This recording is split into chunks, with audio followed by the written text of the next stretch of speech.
finally make a decorative pillow that fits anywhere in your home, you've come to the right place.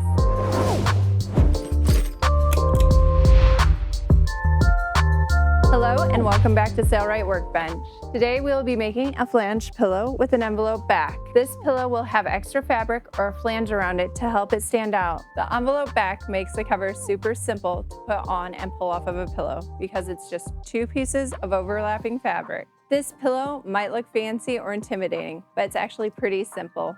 It will look great on any indoor furniture. The materials we'll be using for this project are Magnolia Home Belmont Harbor upholstery fabric, interfacing, 18-inch by 18-inch pillow form, and polyester Tech 70 thread. For an outdoor flange pillow for your patio, swap the Magnolia fabric for an indoor-outdoor performance fabric. We recommend Outdura. You'll also want to make sure that you use an outdoor thread. Tech 70 UV bonded polyester is our recommendation. These are all the tools we'll be using for our project. And we'll be sewing on the LS sewing machine. You can find all the tools and materials linked in the description below. Before starting, it's a good idea to iron your fabric to get rid of any unwanted wrinkles. If using a fabric with a pattern, choose which part of the design you'd like to see in the center of your pillow. Mark the center of this design on the wrong side for patterning reference. Place the fabric wrong side up and pin the interfacing to it. Our form is 18 inches by 18 inches and the flange will be 2 inches. So make sure that you trace a 22 inch by 22 inch square on the fabric. This will be the front of your pillow.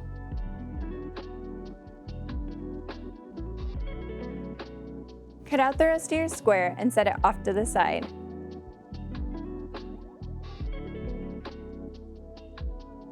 Grabbing the rest of your fabric, place it wrong side up. Place the interfacing on the fabric as well, then trace 2 rectangles that measure 16 inches by 22 inches each. These will overlap each other, making the envelope back. If you want the pattern to show in a certain way, or at least go the same direction, then mark the fabric's wrong side before tracing and cutting.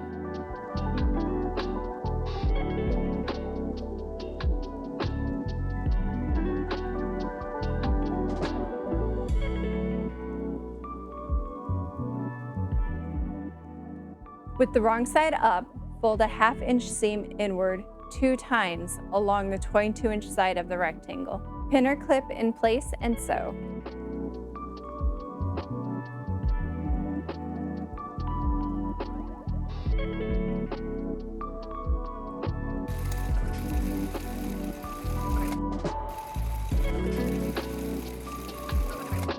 After sewing, we'll go back to the table and iron the seam.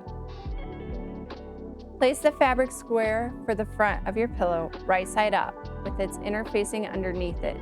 Lining up the sides with the front of the pillow fabric, place 1 rectangle right side down and pin.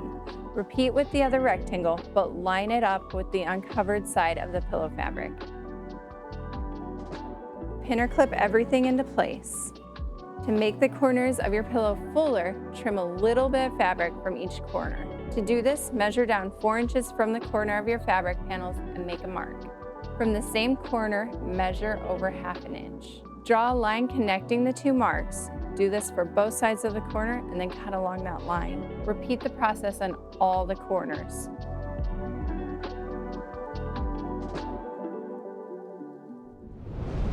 Take your case to your sewing machine and sew around the perimeter of the whole pillow. Backstitch over the 1/2 inch flaps of the rectangles.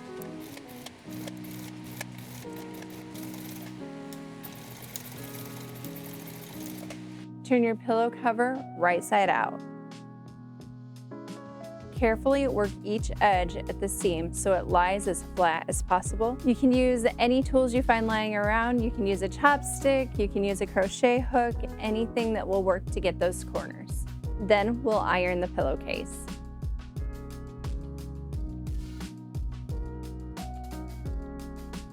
Mark with the pins after measuring 2 inches inward from all the sides.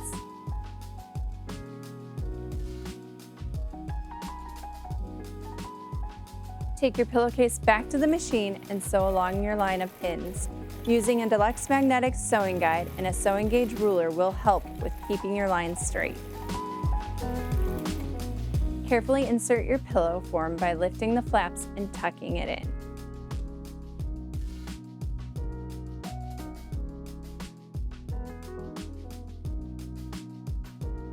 And you did it! You have your very own flanged pillow. The flange makes it great for decor, but it's also nice just to relax on or to snuggle with. The envelope back is perfect for quick removal if the cover gets dirty and it needs to be cleaned. It's also a fun idea to make a few different cases and swap them out for different holidays or occasions. We've linked the materials and tools that we used in the description below. Thanks for watching. Please like and subscribe. Great job. We'll see you next time.